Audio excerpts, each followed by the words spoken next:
Okay guys, welcome back na naman sa aking YouTube channel, no. So, update lang tayo sa progress ng ating character. So, ayan, full rare na tayo mga boss. Tapos meron na tayong damage dito na 122, may accuracy na tayong 257, meron tayong depth na 260. So, tier 2 yung ating weapon, tapos tier 1 lahat to. So, naka-discipline set tayo guys. So, which is yun yung pinakamalaki, yung depth compared dun sa wisdom and escalation. Tapos yung nakuha na naman natin yung mga magaganda ring enchant kahit papano, may mga depth 2 dito. Yan, kaya medyo tumaas na boost yung ating depth. Tapos syempre sa collection, meron tayong 16 depth, including na dyan yung mga event. So kinuha ko yung sa Kildivat, yung sa Kildivat na tindahan doon. So bibiling ko pa rin tong apat na to. So tsatsagain ko yan hanggang makumpleto. Kasi nga, hindi siya permanent pero magagamit mo naman siya for 39 days pa. So, napakasulit niyan, lalo na kung nag-AFK ka sa Tronitel, which is napakasulit dun. Napakamamahal nung item, gawa ng may mga nalulot pa dun. So, ngayon, bibili na natin yung contribution coin na skill book, which is tong after image. So, nakalagay dito kasi guys, increase depth siya, evasion rate. So, itong titingnan natin, picturean natin itong depth na to, yan, 260 millieva. Tingnan natin kung may madadagdag ba dito. So, tandaan nyo lang guys, PvP focus tayo, may 4 tayo, tsaka PvE depth. Alam ko hindi siya magre-reflect sa depth eh. So, since sarado naman yung depth natin, madaling malalaman. So, yung EVA, yan, kita nyo naman, 12, 11, 4. So, madaling tandaan mga boss. So, bibili na natin yan. So, yan muna yung bibilin ko para soon or later, madali ng pag-ipunan itong Meticulous para makapag-craft naman tayo ng glider. So, importante mabili mo na yung skill dito. Yan. So, bilhin na natin guys. Tingnan natin kung ano ba yung epekto niyang skill na yan mga boss. So, based kasi sa WP, madadagdag siya sa PvE depth. PvP. Yan.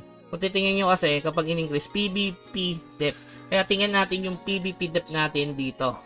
Okay, may 4 dito mga boss. Ayan. Bubuksan natin to. Yan.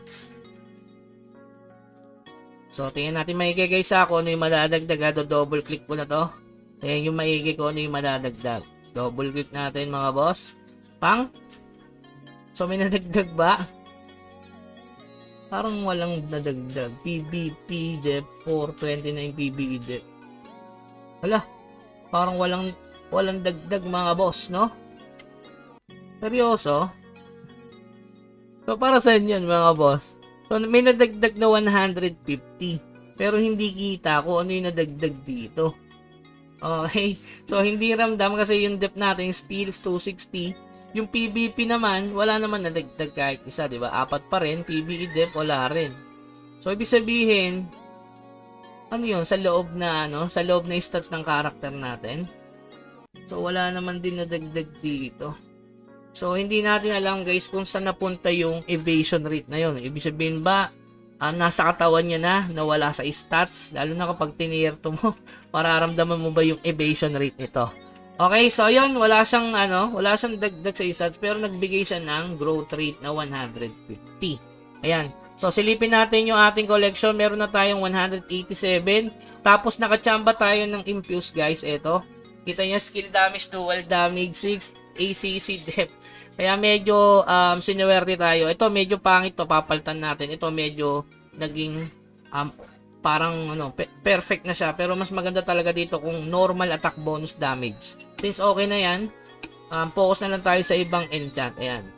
Siyempre ito okay na to, pero papalitan natin to ng dual. Kasi kailangan natin ng dual damage mga boss. Ayun ang build natin. Tapos ito, kukunin ko pa rin yung dual nito. Meron ako nakasave dito pero papalitan natin ng dual damage. And syempre endurance. Kung spirit goods na rin to. Tapos weapon damage. Kaya hindi ko pa siya pinapalitan. Kasi nauubusan tayo ng mana. Balita ko din kasi kailangan nyo ng MP at least 62 MP para magamit nyo tong 4 na skill na to. So malapit na tayo. So kailangan lang dyan is yung sa collection. Yan, kapag AFK kayo, magpalit na lang din kayo ng talisman ba yun? Ito. So Amulet of Light, no? Meron kasi pang mana. MP regen dyan, mga boss. Okay? So, ayan lang upgrade natin sa ating character. Ayan. First job pa rin. Tapos, regarding naman dun sa hinihintay nating SOA event, guys. Nagsimula na yung SOA event. Ayan. Paliwanag natin na simula na siya. Pero, ang problema lang, guys, kasi iba yung format nung kanilang, o sabihin natin, iba yung lumabas sa global. So, ito na yon. Kasi ito, wala to sa core, ganitong event, which is mission completion. Pero, gaya ng sabi ko nga sa inyo, kakalabas lang nung Itsoa, yung previous content natin, no? After nilabas yung Itsoa, 2 weeks pa bago mag-SOA event. Pero, dahil nga nag-iiba siya, hindi natin sure kung ilalabas siya ngayong 2 weeks. So, hintayin na lang siguro natin yung regarding doon sa guild shop. Ito siya, guys. So, may makukuha kang 15 pieces per week. So, 750 guild coins yan. Okay? So, yun lamang, guys. Yan lang yung update natin sa ating character. So, ano may ginagawa ko ngayon? AFK lang sa level 40. Tinatapos ko mo yung mga daily quests or tumutulong ako sa request para maging mataas yung grade natin sa Tronitel. So, nasa silver 5 na tayo mga grade 5 silver. Ayan, meron siyang dagdag. Kung mapapabot nyo siya hanggang dulo, mas maganda kasi mas malaki yung XP na magiging mo. Okay? So, yun lamang guys. Hanggang sa muli. Paalam.